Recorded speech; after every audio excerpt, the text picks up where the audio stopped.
Good evening and welcome to STARCAST from Planet Waves. Eric here with a catch-up on my progress on Somewhere in Between, your 2024 plus readings from Planet Waves, the 26th annual edition of Planet Waves, and a look at current astrology. Just briefly, I am moving along with the written readings. I'm doing those first. I like to start with what is more challenging and more involved, and these essays are turning out to be something special.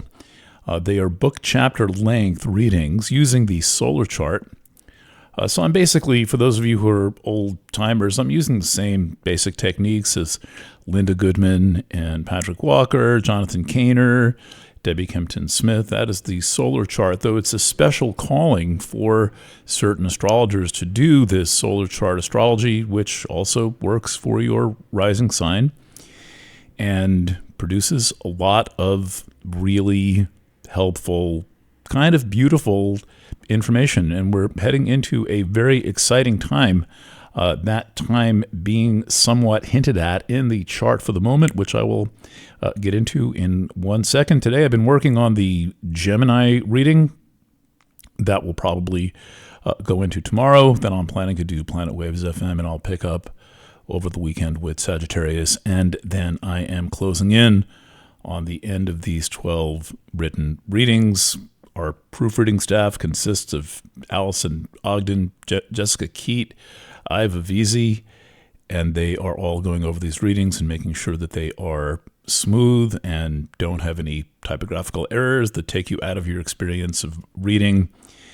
And each of these is a distinct reading. I am not repeating myself in these, and they will be a satisfying read. If you know absolutely nothing about astrology, I bring you right in from the first sentence. And if you are an experienced astrology reader, I think you will find them especially good. And for those who are astrology students, I leave my notes in the margins such that you can follow what I am doing and see the structure that I'm working within and how I'm interpreting certain transits like Chiron in Aries and an eclipse conjunct Chiron in Aries that takes place in early April. But the star of the show really is the ingress of Pluto into Aquarius. Made a brief visit early in 2023 for about 3 months in the Northern Hemisphere spring of 2023. Then it retreated back into Capricorn for its last big dip into Capricorn. That is about to end in less than a month on the 20th of January. Pluto enters Aquarius, where it will be through September. It'll dip back into Capricorn for a couple of months for a very short visit, just grazing the edge of Capricorn, prompting a review and catching up on old business.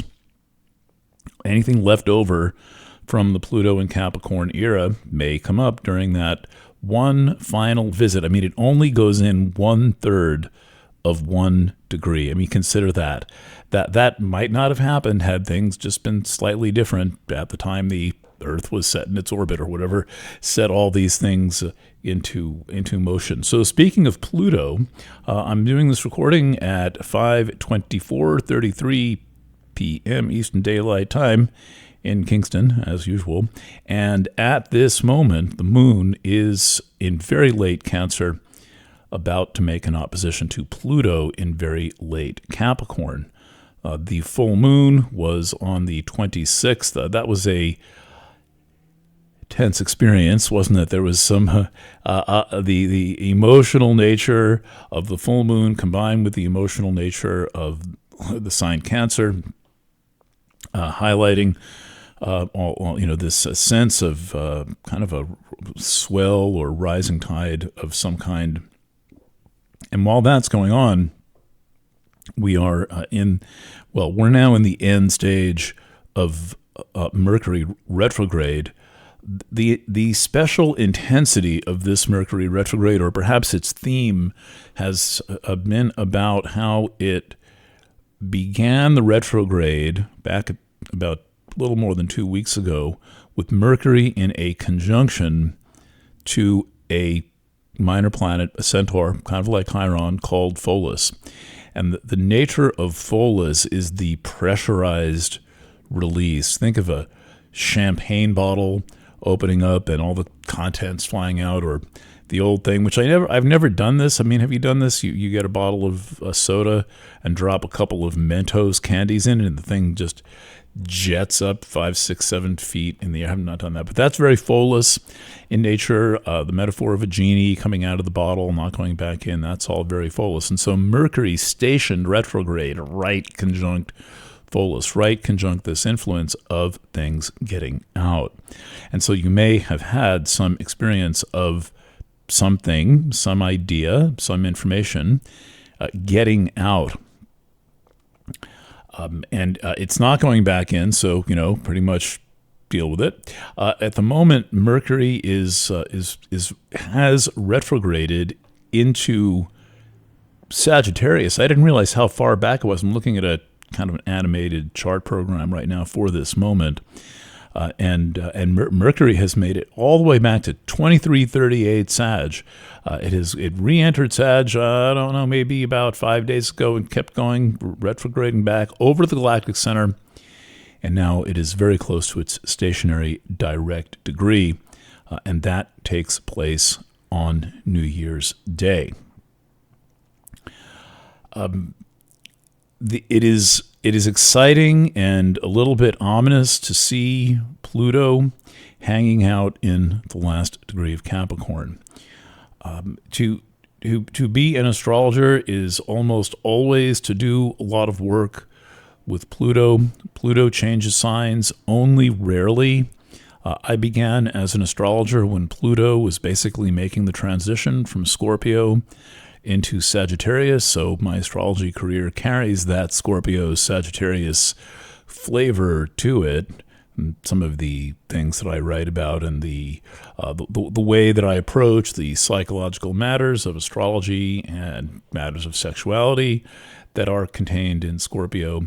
And then me and the rest of the community of astrologers, which was kind of smaller and a little more closely knit at that point in the very early days of the internet, watched and experienced Pluto go through Sagittarius. And this was the era of globalism. Global this, global that, global the other thing, the World Trade Organization and world that organization, and hadn't didn't know the importance of the World so-called Health Organization at that time. We were more focused on the WTO, as were activists. And so all this is going on, and world beat music is taking hold, and world beat cuisine, and all of that is happening. And then 9/11 happens, and that was kind of a peak moment of Pluto and Sagittarius. That's Saturn opposite Pluto. And then time goes on, and Pluto made its change into Capricorn, and that was just ominous. I mean, it seemed within minutes of Pluto going into Capricorn, banks and insurance companies. If I was talking about it last week or on the show, AIG was the insurance company I was thinking about. This massive insurance firm that needed to be bailed out by the federal government. I suspect that they were insuring banks or carrying reinsurance on organizations that were failing, and they were, the banks and all were recapitalized, and this sets the tone for Pluto in Capricorn as being about banking. And so pretty much every single day in the news, beginning from the minute that Pluto arrived in Capricorn in 2008, we were being kind of treated to or pelted by or pelted with banking stories. And now that era, which incredibly began during the Bush-Cheney administration, usually called the Cheney-Bush administration, because it was really President Cheney and Vice President Bush, and spanned the entire Obama administration. Then that spanned the entire Trump administration, and now into the last year of the Biden administration, hopefully chapter 1 of the Biden administration. And so there's a long era, a long, very condensed, compact 15 years or so, 16 years. And this has been the time of seeing the consequences of the internet. The rise of the internet really happens in the early 1990s. The commercial internet is pretty well established in the early 1990s. And one of the charts I keep above my desk, hanging on the wall high up, is the introduction of the iPhone by Steve Jobs at some Mac convention. And in that chart, there's a lot of Sagittarius. Jupiter's in Sag. There's a Mars-Pluto conjunction in Sag. And that was, let me turn the light on so I can see that. I tend to work in the dark. That was in January 2007, right before the Pluto and Capricorn era began. And so the flame is passed on the internet to the phone at the end of the Pluto in Sagittarius era. Then Pluto in Capricorn comes along, and we start to see the effects, the influences of what this thing of pretty much everyone having a computer in their pocket. By computer, I mean, telecommunications center, post office, movie studio, camera, international telephone device, and then soon after, any one of 10 million apps, as they're called. Okay, so Pluto now, last degree Capricorn. That is momentous. It looks momentous. It feels momentous. It says to astrologers, we are at the edge of a new era. And though it is not supposed to work, and though generations follow, they kind of take their own course, these Pluto in sign eras are important. And now Pluto is about to enter the sign associated with the internet itself, Aquarius, the sign of energy patterns and social configuration, social patterns, society itself in the immediate sense of who we see around us. All of that is ruled by Aquarius. Pluto is coming to town. And so there are going to be various shocks and transformations of the internet associated with this Pluto ingress. All right, so though I'm a little ahead of myself this week, this is still apropos of the moment.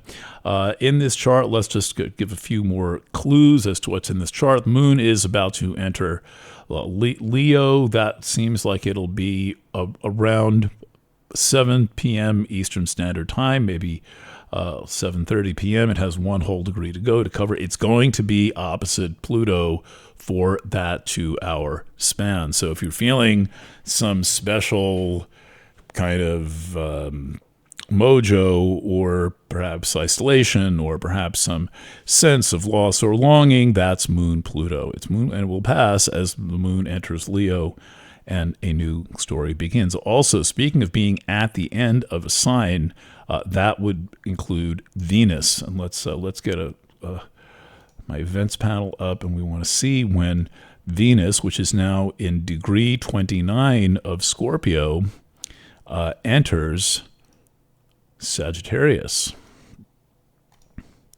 And that takes place on the 29th at 3:23 p.m. Eastern Standard Time. So that's Friday afternoon Eastern Time. As everyone's going home for, here at least in the United States, as people are getting ready to go home for the New Year's weekend, Venus enters Sagittarius. That should lighten the energy up a little bit. If you have not noticed, it has been a little bit dense and emotional and heavy, and getting Venus into a fire sign will move things along a little bit. Of course, just as it does that, Venus makes a sextile to Pluto, picking up a little bit of that Plutonian energy and taking it with it into Sagittarius. In other, what I consider to be relevant news, Mars is in the news. Mars is about to cross over the galactic center. Mars is currently, let's see where it is now. It's 25:43 tomorrow. Mars, as of this minute, is at 25:03 of Sag. Now, another thing Mars is doing is it is making a square to Neptune. Now, that will peak Friday and Saturday. I am not a teetotaler. I mean, I'm not the world's biggest fan of alcohol, but in terms of mind-altering substances, I would never say, oh, never do that kind of a thing. But just so you know that I'm not here advertising, being a Seventh-day Adventist.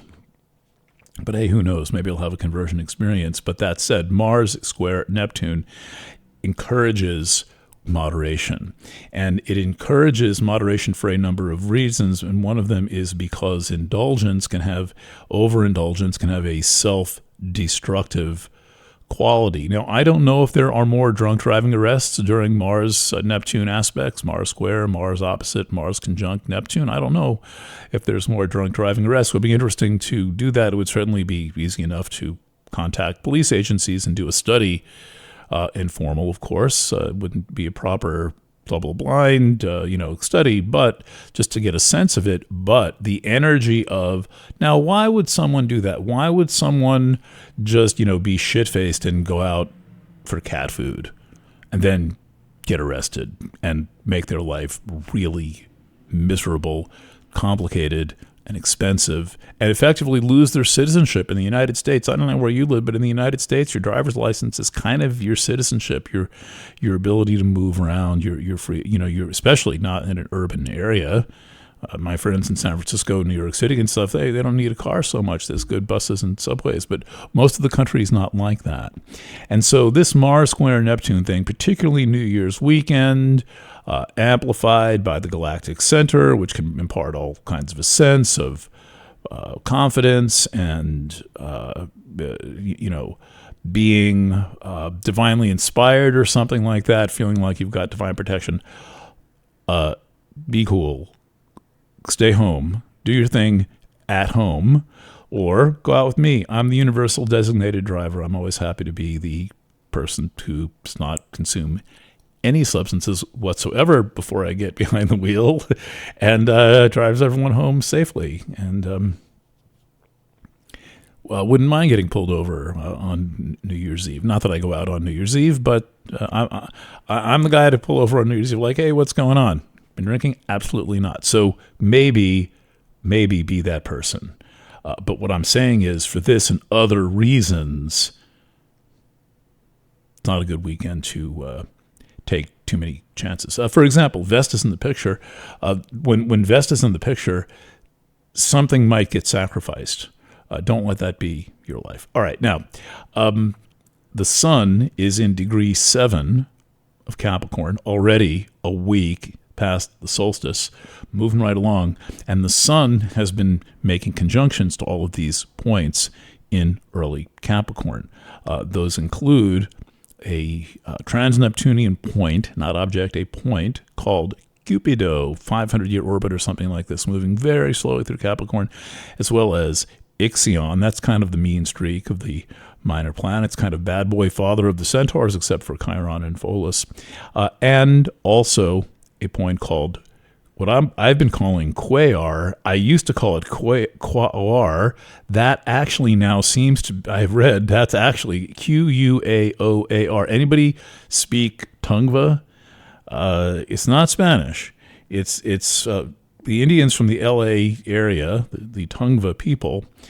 Anyway, this is their creation god, deity, who's a dancer, dances creation into existence. That's there, but more significantly, Pholus is that. We began talking about Pholus where the Mercury retrograde began, the release of the pressurized aromatic substance in the Pholus myth. That's wine. And anytime Pholus is prominent, there's a caution against overindulgence in alcohol and other intoxicating substances. Now, you might read the horoscope, and you can be sure whenever you see me give any kind of a caution about alcohol, there's either going to be a hard aspect, 90-degree type aspect between Mars and Neptune, or an aspect involving Pholus. And now, New Year's weekend, we have both. Okay, you get the idea. What else happening? I think that's kind of it for now. Mercury is in what some call storm phase. It is changes directions. Let's end on that chart, since really it is the current nodal point toward which everything is headed, and it'll be kind of a sea change. It is New Year's Day. Stations, Mercury goes direct. I'm using the late great IO Sprite program. By the way, for those of you waiting for Solar Fire to come out for Mac, I call up Astrolabe every year, and they have assured me that it is close and that I'm on the beta test list, and that will finally be something much better that replaces IO Edition. IO Edition was good as far as it went. Astrolabe Solar Fire in total is a work of genius, and I'm really looking forward to getting my hands on the Mac version of that. That said, Mercury station retrograde takes place 1/1/24 at 10:07 p.m. Standard Time, the night of New Year's Eve. In Europe, it'll be overnight, Monday to Tuesday. So in all points east, well, not in the Newfoundland time zone, but any point east of that, it will be the second. So overnight, first to second Mercury stations direct. For those of you who do things like wait for Mercury retrograde to end to do things, give it a few days. Give it a minute. Let's see where things shake out. One last aspect I'm noticing is that Venus is square Saturn at the time of Mercury stationing direct. It is slightly separating. Venus's number is a little higher than Saturn's. Venus is a lot quicker than Saturn, but that too is advising a little delay, particularly on matters of a financial nature. All right, that is what I have to say to you. I am going to package this up, get it to all the appropriate places, get the horoscope out. This is the last horoscope I wrote way back in, maybe it was November. I had horoscopes all written. Thankfully, it has taken everything I've got to do these somewhere in between readings, but I'm likely to stop that at some point, maybe Sunday or Monday, and do a couple of new weekly horoscopes and get back to work. We will have at least the written readings in your hands on time. There's no pushing this river, and I am impressed that I'm doing work of this quality with Mercury retrograde, and so much having happened, but I'm glad I'm not up till 4 o'clock in the morning every night writing the COVID chronology, which I did for years. And I am, as of, a year ago, I still feel the silence and calm around my life. And I've more or less put that whole project down, but I am in regular contact with Mark and Sam Bailey, and I'm in regular contact with Mike Stone, both the creme de la creme of the medical truth movement. Brilliant people, by the way. I'll say more about this tomorrow. And that is it. Thank you for being around. Thanks for being a subscriber. You really make a difference by being a subscriber, particularly in the incredibly competitive spirit that the internet has right now. And we're doing it, though. We're here, and we're Planet Waves continues to happen thanks to the meeting place of me and you and a few great people: Eli Tuttle, Dia Mansbach, Iva Vizi, Allison Ogden, Jessica Keat, our accountant Craig, our bookkeeper Jenny. We're doing it. All right. Thank you again. Lots of love, and bye for now.